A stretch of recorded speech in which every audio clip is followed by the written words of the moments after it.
నమస్తే, welcome to our channel. నేను సిరి. రామ్ గోపాల్ వర్మ గారి కొత్త సినిమా శబదం అయితే రిలీజ్ అయింది. అయితే అది థియేటర్స్లో కాకుండా ఏపీ ఫైబర్ నెట్ అనే ఓటీటీ ప్లాట్ఫామ్ నుంచి మనకి రిలీజ్ అయింది. అయితే ఈ సినిమా ఎలా ఉంది అంటే రామ్ గోపాల్ వర్మ స్టైల్లో ఉందా ఇంకా ఎలా ఉందా అనేది మనకి క్లుప్తంగా వివరించడానికి మనతో పాటు ఉన్నారు ప్రముఖ సినీ క్రిటిక్ యజ్ఞమూర్తి గారు. నమస్కారం సార్. నమస్తే సిరి. సార్, ఇప్పుడు రామ్ గోపాల్ వర్మ అంటే ఒక సెన్సేషన్ డైరెక్టర్ మనకి. సో లాస్ట్ వీక్ చూస్తే వ్యూహం, ఈ వీక్ చూస్తే మనకి శబదం. అండ్ ఇంకొకటి ఏంటంటే ఇది థియేటర్స్లో కాకుండా ఓటీటీ ప్లాట్ఫామ్. అసలు ఏంటి సార్ ఈ సినిమా ఎలా ఉంది, అసలు దీంట్లో అసలు మనం ఏం చూడాలి? వ్యూహం అనే సినిమా మార్చి 2వ తేదీ థియేటర్లో రిలీజ్ చేశారు. వేరేజ్ శబదం వచ్చేటప్పటికి అంటే వ్యూహంకి పార్ట్ 2 అనుకోండి ఇది. సో ఇది అంటే వ్యూహం అనేది తను ముఖ్యమంత్రి అయ్యేంత వరకు జగన్మోహన్ రెడ్డి, వైఎస్ రాజశేఖర రెడ్డి మరణం తర్వాత అక్కడి నుంచి జగన్మోహన్ రెడ్డి సీఎం అవడానికి మధ్యలో జరిగినటువంటి ఘటనలు బేస్ చేసుకొని తన కోణంలో వైఎస్ జగన్మోహన్ రెడ్డిని హీరోగా చిత్రీకరిస్తూ చేసిన సినిమా వ్యూహం. అయితే తన సీఎం అయిన తర్వాత నుంచి ఏమేమి జరిగినాయి, ఇప్పటి వరకు ఏం జరిగినాయి అనే కొన్ని తనకు కావాల్సినటువంటి ఘటనలు తీసుకొని వాటి ఆధారంగా తను శపథం స్క్రిప్ట్ రాసుకున్నారు ఆయన. అయితే వ్యూహం థియేటర్లో రిలీజ్ చేశారు, శపథం థియేటర్లో కాకుండా ఎందుకు through AP fibre net release చేశారు అనేది అందరికీ కలిగే సందేహం. వ్యూహంలో వచ్చేటప్పటికి అది డైరెక్ట్గా కాకుండా క్యారెక్టర్స్ని పేర్లు మార్చి తీశారు. ఎందుకంటే సెన్సార్ అబ్జెక్షన్స్ ఉంటాయనే ఉద్దేశంతో పేర్లు మార్చి అలా చేశారు. సో అట్లా అది రిలీజ్ చేశారు. ఇక్కడ శపథంకి వచ్చేటప్పటికి సెన్సార్ సమస్యలు రాకూడదని తను ఏదైతే రాశాడో అది డైరెక్ట్గా రిలీజ్ చేసే అవకాశం ఉంటుంది కాబట్టి ఓటీటీలో అలా డైరెక్ట్గానే చంద్రబాబు గారి పాత్ర చంద్రబాబు గారిదే ఉంటుంది, జగన్మోహన్ రెడ్డి గారి పాత్ర జగన్మోహన్ రెడ్డి, మిగతా పవన్ కళ్యాణ్ గారి పాత్ర పవన్ కళ్యాణ్, ఇట్లా ఎవరి పేర్లు వాళ్ళు పెట్టేసేసి చంద్రబాబు నాయుడు గారిని క్రూరమైనటువంటి అంటే మనసు లేనటువంటి ఎలాంటి జనం పట్ల ఎలాంటి భావోద్వేగాలు లేని ఒక విలన్గా చిత్రీకరించడానికి ఆయన ఈ ప్లాట్ఫామ్ ఎంచుకున్నాడు. అట్లాగే జగన్మోహన్ రెడ్డి ఏం చేసినా రాష్ట్రం కోసం ఆయన దృష్టిలో రాష్ట్రాభివృద్ధి అంటే ప్రజలకు సంక్షేమం అందించడమే. సో ఆ కోణంలో ఆయన ప్రజల సంక్షేమమే ధ్యేయంగా బతికేటువంటి రాజకీయ నాయకుడు అంటూ ఒక హీరోగా ఒక ధీరోదాత్తుడిగా చిత్రీకరిస్తూ శపథం అనే సినిమా తీశారని మనం అనుకోవాలి. అట్లా వీళ్ళిద్దరి మధ్య ఇంకొక పవన్ కళ్యాణ్ గారి క్యారెక్టర్ కూడా ఉంది. సో పవన్ కళ్యాణ్ తాను ఏమనుకుంటే అదే చేస్తాడు, ఎవరి మాట వెండో. జగన్మోహన్ రెడ్డిని గద్దె దించడమే ఆయన లక్ష్యం, ఆయన ఉండకూడదు ముఖ్యమంత్రిగా అనే ఒక మూర్ఖత్వంలో ఉండే మనిషిగా ఆ పాత్రని చిత్రీకరిస్తూ ఈ సినిమా తీశాడు. ఇట్లా తనకు తోచిన పెట్టు మనకు తెలుసు ఆయన చాలా కాలంగా కొన్ని సంవత్సరాలుగా ఆయన సోషల్ మీడియా ద్వారా ఏవైతే తన అభిప్రాయాలను వ్యక్తం చేస్తూ వచ్చారో దాన్ని బట్టి మనం ఒక అంచనా వేసుకోవచ్చు. కాకపోతే సినిమా అంటే డ్రామా ఉండాలి, సినిమా అంటే యాక్షన్ ఉండాలి. యాక్షన్ మీన్స్ ఫైట్లని కాదు, అంటే అన్ని పాత్రలు కూడా ఆ డ్రామాలో భాగంగా సంఘటనలతోటి ఉండాలి. ఇక్కడ సంఘటనల్ని డైలాగ్స్ రూపంలో చెప్పే ప్రయత్నం చేశాడు ఆయన. అంటే సినిమా మొత్తం కూడా మ్యాక్సిమం 1-2 చోట్ల మినహా సంభాషణ ద్వారానే, ఆయా పాత్రలు మాట్లాడుకునే సంభాషణ ద్వారానే పలానా జరిగింది, పలానా ఘటన జరిగింది, లేదా పలానాది ఇంప్లిమెంట్ అయింది రాష్ట్రంలో, అలాగే పలానా వాళ్ళు చనిపోయారు లేదా పలానా వాళ్ళు బతుకున్నారు, ఇట్లాంటి విషయాలన్నీ కూడా నలుగురు మాట్లాడే మాటలుగానే అన్నీ కూడా ఇండోర్లోనే. అంటే చంద్రబాబు నాయుడు గారికి సంబంధించిన సీన్లు ఒక సీన్లో ఆయనకు సంబంధించినవి, ఇంకొక సీన్లో పవన్ కళ్యాణ్, ఇంకొక సీన్లో జగన్, ఇట్లా ఒకదాని తర్వాత ఒకటి వాళ్ళు మాట్లాడుకునే మాటల ద్వారా మాత్రమే మనకి ఈ కథను నడిపించాలని ఆయన అనుకున్నాడు. కానీ అది ఎంత బోరు కొడుతుంది, యాక్షన్ ఉండాలి కదా, సంఘటన జరగాలి కదా. ఈయన వెన్నుపోటు పొడిచాడు అనుకుందాం ఎవరికన్నా, ఆ వెన్నుపోటు పొడిచితే ఆ వెన్నుపోటు ప్రభావం ఎలా ఉంటుంది, అవతల వాళ్ళు ఎంత సఫర్ అవుతారు, ఇది చూపించాలి కదా, ఈ కాన్ఫ్లిక్ట్ చూపించాలి కదా, ఘర్షణ చూపించాలి కదా.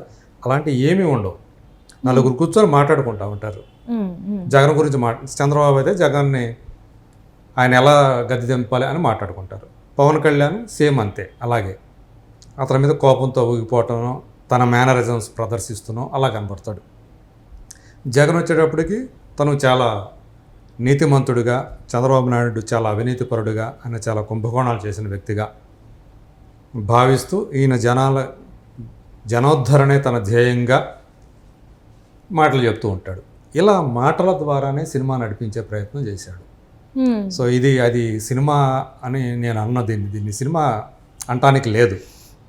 సినిమాలో ఏదైనా సరే ఒక ఘర్షణ ఉండాలి పాత్రల మధ్య, అలాంటిది ఏమీ ఉండదు.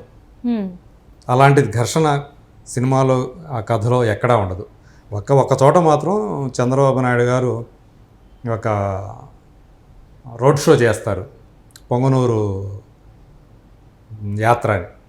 సో అది మాత్రమే ఆయన రోడ్డు మీదకి వచ్చి షూట్ చేసినటువంటి సన్నివేశం అనుకోవాలి. అట్లాగే కరోనా సన్నివేశాలు కొన్ని చూపించారు. నేను కరోనా సన్నివేశాలని ఇంత నాసిరకంగా ఏ సినిమాలో నేను చూడలే. సో కరోనా దాని ఎఫెక్ట్ ఎలా ఉంటుంది, ఏంటి, జనాలు ఎంత సఫర్ అయ్యారు ఏంటి అనేది మనందరికీ తెలిసిందే. అవును సార్. వాటిని ఇంత నాసిరకంగా సినిమాల్లో చూపించడం అనేది అది రామ్ గోపాల్ వర్మకే చెల్లిందని నేను అనుకుంటాను. అసలు రామ్ గోపాల్ వర్మ అంటే మనకి ఎలాంటి సినిమాలు గుర్తొస్తాయి? ఆయన డైరెక్షన్, ఆయన టేకింగ్, ఒక క్షణక్షణం సినిమా చూస్తే పెద్ద కథ లేకపోయినా కథనంతో కేవలం స్క్రీన్ ప్లే తోటి ఆయన ఆ ఘటనలు చూపించిన విధానం, ఆ పాత్రలు నడిపిన విధానం, ఆ సన్నివేశాలు తీసిన విధానం సభాష్ అనిపించేలా చేస్తాయి మనకు, అది చూస్తూ ఉంటాయి. అవును సార్. సో అలాంటి దర్శకుడు తను ఏదో ఒక దాంట్లో కూరుకుపోయి, ఒక భావజాలంలోకి కూరుకుపోయి ఈ తరహా సినిమాల్లోకి, అంటే నాసిరకం, అత్యంత నాసిరకం. ఆయన ముందు సినిమాలు కూడా చూసుకున్నానంటే రాజకీయాలకు సంబంధం లేని సినిమాలు చూసాం, కానీ తన ముద్ర ఏమాత్రం లేనటువంటి వాటికి అంటే పడిపోయాడు, దర్శకుడిగా తను పడిపోయాడు. సో అట్లా ఇప్పుడు ఆ పడిపోయిన దానిలో భాగం ఇప్పుడు రాజకీయాలను ఎత్తుకొని తను ఏవైతే ఆయన దృష్టిలో చంద్రబాబు నాయుడు గారు విలను.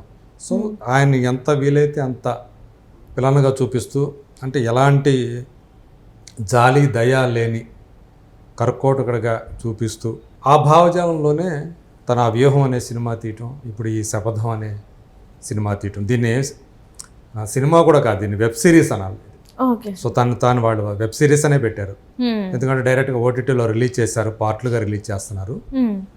సో ఇది ఈరోజు మనకి ప్రెస్ వాళ్ళకి షో చేశారు ఈరోజు, అంటే నిన్న రిలీజ్ చేశారు 8వ తేదీ. జనాలు ఎవరో కూడా పట్టించుకోలేదనే ఉద్దేశంతో కావాలి 9వ తేదీ, మార్చి 9వ తేదీ హైదరాబాద్లో ప్రెస్ వాళ్ళకి షో ద్వారా చూపించారు. సో ఎంతో కొంత మాట్లాడుకుంటారు కాబట్టి ఆ సినిమా గురించి, దాని వెబ్ సిరీస్ గురించి. సో ఆ రకంగా చూసుకుంటే, అంటే ఆయన కథపరంగా చూసుకున్న కథా స్క్రీన్ ప్లే దర్శకత్వం ఆయనే. సో ఆ కథ పరంగా చూసుకున్నా, ఆ స్క్రీన్ ప్లే పరంగా చూసుకున్నా, దర్శకత్వం పరంగా చూసుకున్నా కానీ అత్యంత నాసిరకమైనటువంటి సిరీస్గా నేను దీన్ని చెప్తాను, నేను శపథంను. సో ఇది ఎక్కడ కూడా ఆయన మార్క్ అనేది లేదు, రామ్ గోపాల్ వర్మ మార్క్ అనేది లేదు. యాక్టర్లు కూడా మనకి తెలిసిన ఒకే ఒక యాక్టర్ ఉన్నాడు, అజ్మల్ అమీర్. మనం రంగం సినిమాలో చూస్తే అందులో యాంటీ హీరోగా చేశాడు కదా, అతను ఈ సినిమాలో అజ్మల్ అమీర్ జగన్మోహన్ రెడ్డి పాత్రలో కనిపిస్తాడు. ఆయన భార్య భారతి పాత్రలో ఒక మరాఠీ నటి ఆమె చేశారు. చంద్రబాబు నాయుడు గారి ఇదివరకు తను చేసినటువంటి కొన్ని రాజకీయ సినిమాలు ఏవైతే ఉన్నాయో, లక్ష్మీ ఎన్టీఆర్ అని ఇట్లాంటి వాటిలో చంద్రబాబు నాయుడు పాత్ర ఎవరైతే ధనుంజయ ప్రభునే అని చెప్పేసి అతను మళ్ళీ అతనే తీసుకొచ్చి ఆ పాత్రని చేపించారు. సో అట్లా మిగతా వాళ్ళందరూ కూడా ఎక్కువ మంది తెలియని వాళ్ళే ప్రధాన పాత్రలో మనకి ఇందులో కనిపిస్తారు. పవన్ కళ్యాణ్ క్యారెక్టర్ చూసుకున్నా, ఇందులో నాగబాబు క్యారెక్టర్ ఉంది, చిరంజీవి క్యారెక్టర్ ఉంది, అట్లాగే నారా లోకేష్ క్యారెక్టర్ ఉంది. సో నారా లోకేష్ క్యారెక్టర్ని, అంటే ఆయనకు అసలు ఏమాత్రం తెలివి లేని ఒక, అంటే తన పేరు పెట్టుకున్నారు కదా, పప్పు అని పిలుస్తుంటారు కదా, అట్లా ఆ పాత్రని అలా డీగ్రేడ్ చేసే ప్రయత్నమే ఈ సినిమా అంతా మనకు కనిపిస్తుంది. సో ఆయన ఎంత చేసినా ఆయనకి అంత వివేకవంతుడు కాలేడు, సొంతంగా నిర్ణయాలు తీసుకోలేని. ఆయన కోసమే చంద్రబాబు నాయుడు తెలుగుదేశం పార్టీని నాశనం చేశాడు, రాష్ట్రాన్ని నాశనం చేస్తున్నాడు అన్నట్టుగా చిత్రీకరించే ప్రయత్నం ఈ సినిమాలో చేశారు. అంటే ఓవరాల్గా ఈ సినిమాకి ప్రజాదరణ తగ్గిందనే చెప్పాలంటారు మీరు? అసలు ప్రజాదరణ ఉంటే కదా తగ్గటానికి. ఎవరు పట్టించుకోవట్లేదు కాబట్టి ఈరోజు మళ్ళీ ఈ షో వేయటం కానీ కథ ఆ సినిమా గురించి మాట్లాడుకోవాలి కాబట్టి వేశారని అనుకోవాలి అంతే. అంటే ఓవరాల్గా మీరు మీ మార్కులో ఇచ్చే స్టార్స్ ఎన్ని సార్? అవుట్ ఆఫ్ 5 1 ఇస్తానండి దీనికి. 1 అంతే. అంటే కాదు, ఆ 1 కూడా ఎందుకు ఇస్తానంటే ఆ యాక్టర్స్ ఏవైతే ఉన్నారో కష్టపడ్డారు కాస్త వాళ్ళైతే కష్టపడ్డారు. మ్యూజిక్ బ్యాక్గ్రౌండ్ స్కోరు వాళ్ళు కష్టపడ్డారు. ఆయన పవన్ కళ్యాణ్ కనిపించినప్పుడల్లా పీకే అంటూ బ్యాక్గ్రౌండ్ స్కోర్ వస్తూ ఉంటుంది. అట్లాగే లాస్ట్ ఒక వర్స్ ఉంటుంది అనమాట, అంటే ఒక కవిత, దాన్ని ఆయన స్వయంగా రామ్ గోపాల్ వర్మే పాడాడనమాట ఆ కవితని. సో అది అందులో ఉన్నటువంటి కవితా పాదాలు ఎలా ఉన్నాయని పక్కన పెడితే వాటిని పాడే విధానం, దాని మ్యూజిక్ మాత్రం బాగుందని చెప్పాలి. సో అందులో సాహిత్యం ఏదైతే ఉందో ఆ సాహిత్యం అయితే నాకు చాలా అబ్జెక్షన్స్ ఉన్నాయి. సో దానికి మాత్రం నేను ఆ ఒక్కటి కూడా దానికి ఇస్తాను. మిగతా అంతా కూడా ఇది అసలు జనం చూస్తారని నేను అనుకోవట్లేదు. కాకపోతే రామ్ గోపాల్ వర్మ ఆయన ఏదైతే గతమెంతో ఘన చరిత్ర ఉంది కాబట్టి ఆయనకి దాని గురించి చెప్పుకోవటమే మనమైన ఈ సిరీస్ గురించి, శబదం సిరీస్ గురించి. అంటే రామ్ గోపాల్ వర్మ మార్కులేని శబదం అంటారా? అంతే. Right sir, right. Thank you so much sir.